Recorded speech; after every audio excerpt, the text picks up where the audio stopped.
Viewers எல்லோரும் எப்படி இருக்கீங்க? நான் நல்லா இருக்கேன். கௌசி குக்கிங்லேருந்து உங்கள் கௌசி தான் பேசுகிறேன். நான் இன்றைக்கி என்ன செய்ய போகிறேன்னா, ஒன் பாட் ரெசிபியாக ஆலு பிரியாணி தான் பண்ண போகிறேன். இதுக்கு அடுப்பு பற்ற வச்சுட்டு பாத்திரம் வச்சுட்டேன்.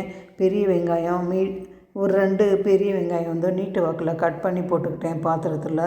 இதில் 50 ml நான் கோல்டு வின்னர் ஆயில் போட்டிருக்கேன். கடலை எண்ணெய் கூட போட்டுக்கலாம், ரொம்ப சூப்பராக வரும். பாருங்கள், வெங்காயம் இதில் வந்து 4 பட்டை, 4 லவங்கம், 2 ஏலக்காய் போட்டிருக்கேன். நல்லா வதங்கட்டும். இப்போ வெங்காயம் இந்த அளவுக்கு கோல்டன் ப்ரௌனாக வரணும். உருளைக்கிழங்கு வந்து 2 மீடியம் சைஸ் எடுத்துகிட்டு தோல் உரிச்சிட்டு வாஷ் பண்ணி இதிலே நம்ம வந்து கட் பண்ணி போட்டுக்கலாம். இந்த எண்ணெயிலே நல்லா உருளைக்கிழங்கு வறுபடட்டும், நல்லா வாசனையாக இருக்கும். அப்படி இல்லைன்னா ஃபஸ்ட்டு நீங்கள் உருளைக்கிழங்கு இந்த எண்ணெயில் வறுத்து எடுத்துட்டு அப்புறம் கூட இந்த மாதிரி செய்யலாம் பிரியாணி.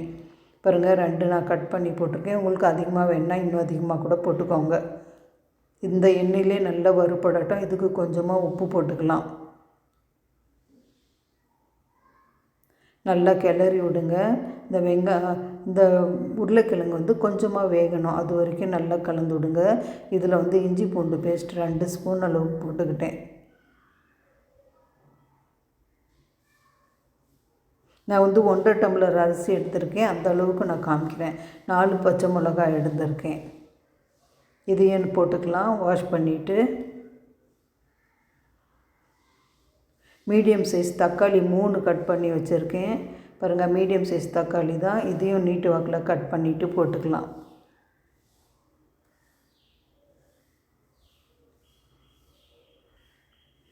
நல்லா கலந்து விடுங்க. இந்த தக்காளி எல்லாம் கொஞ்சம் வதங்கி வரட்டும். இப்போ வந்து கொஞ்சம் நேரம் மூடி போட்டு ஃப்ளேம் குறைச்சி வச்சிடலாம். இந்த தக்காளி நல்லா மசிய வரணும், அது வரைக்கும் வேக வச்சுக்கலாம். பாருங்கள், இந்த தக்காளியில் இருக்கிற தண்ணி கூட கொஞ்சம் ட்ரை ஆகிடுச்சு. தக்காளி நல்லா மசிய வந்துச்சு பாருங்கள். இப்போ வந்து தனியாத்தூள் 1 ஸ்பூன் போட்டுக்கலாம். மிளகாத்தூள் வந்து உங்கள் காரத்துக்கு நீங்கள் போட்டுக்கோங்க. நான் ஒரு 2 ஸ்பூன் அளவுக்கு மிளகாத்தூள் போட்டிருக்கேன். ஏன்னா பச்சை மிளகாய் 4 போட்டிருக்கோம், நல்லா காரமாக இருக்கும், அதுக்காக. நல்லா கலந்து விட்டுக்கோங்க.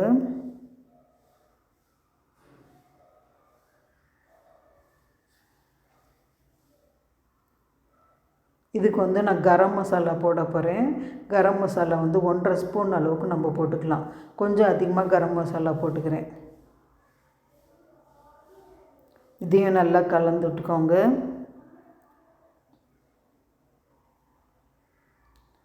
கொஞ்சமாக வந்து கொத்தமல்லியும் புதினாவும் வாஷ் பண்ணிவிட்டு கட் பண்ணி போட்டிருக்கேன்.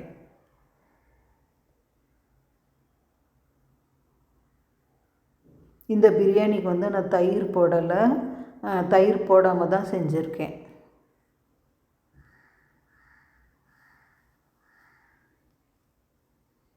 நல்லா கலந்து விட்டுக்கோங்க. நல்லா பாருங்கள், இந்த மாதிரி நல்லா வெந்து வரட்டும்.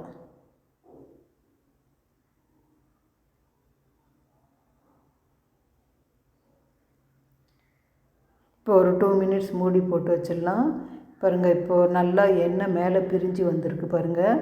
அது வரைக்கும் நல்லா வதக்கிக்கோங்க. இந்த மாதிரி ட்ரையாக இருக்கும்போது மசாலா ஃப்ளேம் கொஞ்சம் குறைச்சி வச்சுக்கோங்க. நம்ம அப்புறம் அதிகப்படுத்திக்கலாம். இப்போ வந்து 1.5 டம்ளர் அரிசி வந்து ஊற போட்டு 1/2 மணி நேரத்துக்கு முன்னாடி நான் ஊற போட்டு வாஷ் பண்ணி வச்சுருக்கேன். நான் காமிக்கிறேன் இல்லையா, அந்த டம்ளரில் 1.5 டம்ளர் அரிசி, பச்சரிசி, சாப்பாட்டு அரிசி தான் எடுத்திருக்கேன். தண்ணி வடிச்சிட்டு போட்டுக்கோங்க.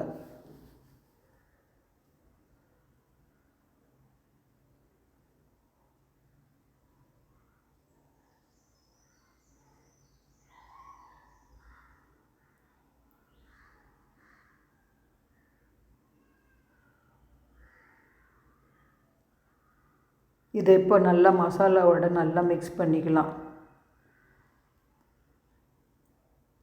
நல்லா கலந்து விட்டுக்கோங்க. இப்போ நம்ம 1.5 டம்ளர் அரிசி எடுத்துருக்கோம் இல்லையா, இதுக்கு வந்து 3 டம்ளர் அளவுக்கு நான் தண்ணி போட்டுக்கிறேன்.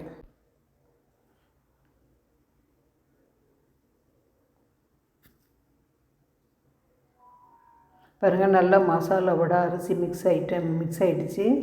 இப்போ வந்து நம்ம தண்ணி போட்டுக்கலாம். புது அரிசியாக இருந்தால் கொஞ்சம் தண்ணி குறைச்சி போட்டுக்கோங்க, அப்போ தான் உதிரியாக வரும். நான் பழைய அரிசிங்கிறதால இந்த அளவுக்கு நான் தண்ணி போடுறேன்.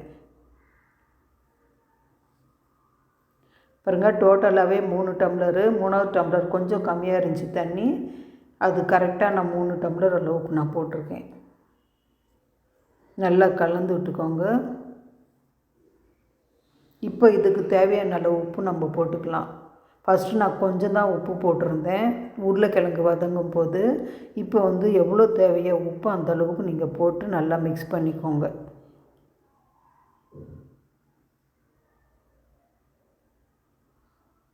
கொஞ்சம் நேரம் மூடி போட்டு வச்சிடலாம். இந்த அரிசி தண்ணி வந்து கொஞ்சம் கொதிக்கட்டும். பாருங்கள், ஒரு 2 மினிட்ஸ் ஆச்சு. நல்லா கொதி வர ஆரம்பிச்சிடுச்சு பாருங்கள்.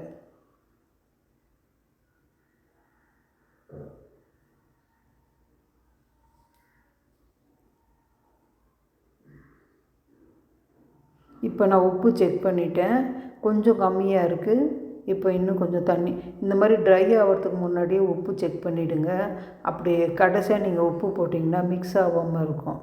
இப்போ வந்து மூடி போட்டு ஃப்ளேம் குறைச்சி வைக்கலாம். இதில் இருக்கிற தண்ணி கொஞ்சம் 3/4 பங்கு ட்ரை ஆகட்டும். அதுக்கப்புறம் நம்ம தோசை தவா அடியில் வச்சுட்டு தம்முக்கு விட்டுறலாம். பாருங்கள், நான் கலந்து விட்றேன் பாருங்கள். இப்போ பாருங்கள், பாதி அளவுக்கு தண்ணி ட்ரை ஆகிடுச்சி.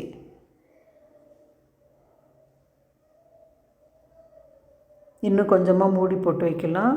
அதுக்கப்புறம் நான் தோசை தவா அடியில் வச்சுட்டு மேலே வச்சிடுறேன் இந்த பாத்திரத்தை. பாருங்கள், இப்போ தோசை தவா அடியில் வச்சுட்டேன். மேலே பாத்திரத்தை வச்சுட்டு ஃப்ளேம் கொஞ்சம் நல்லா குறைச்சி வச்சுக்கோங்க. இப்போ பாருங்கள், நான் கொஞ்சமாக ஃபுட் கலர் போட்டிருக்கேன். க்ரீன் கலரும் எல்லோ கலரு. இது ஆப்ஷனல் தான், உங்களுக்கு வேணுன்னா போட்டுக்கோங்க, இல்லைன்னா ஸ்கிப் பண்ணிவிடுங்க. பாருங்கள், ஒரு 5 நிமிஷம் மறுபடியும் விட்டேன். நல்லா பாருங்கள், தண்ணி எல்லாமே ட்ரை ஆகிடுச்சு. பாருங்கள், சாதம் எப்படி உதிரி உதிரியாக இருக்குது.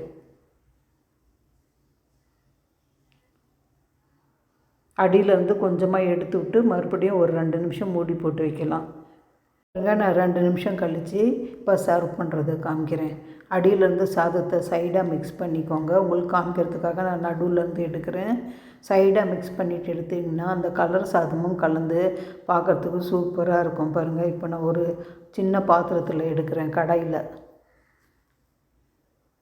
இதுக்கு சைட் டிஷ் வந்து முட்டை இருந்தால் போதும், ரொம்ப சூப்பராக இருக்கும். முட்டை, தயிர் பச்சடி எது வேணாலும் வச்சு சாப்பிடுங்க. 1 பாட் ரைஸாகவும் இதை நீங்கள் சீக்கிரமாகவே செய்யலாம், கொஞ்சம் நேரத்துலேயே செஞ்சிடலாம். ரொம்ப டேஸ்ட்டாகவும் இருக்கும். 2 உருளைக்கிழங்கு இருந்தால் போதும், சூப்பரான இந்த ஆலு பிரியாணி செய்யலாம். நீங்களும் செஞ்சு பாருங்கள், உங்களுக்கு பிடிக்கும்.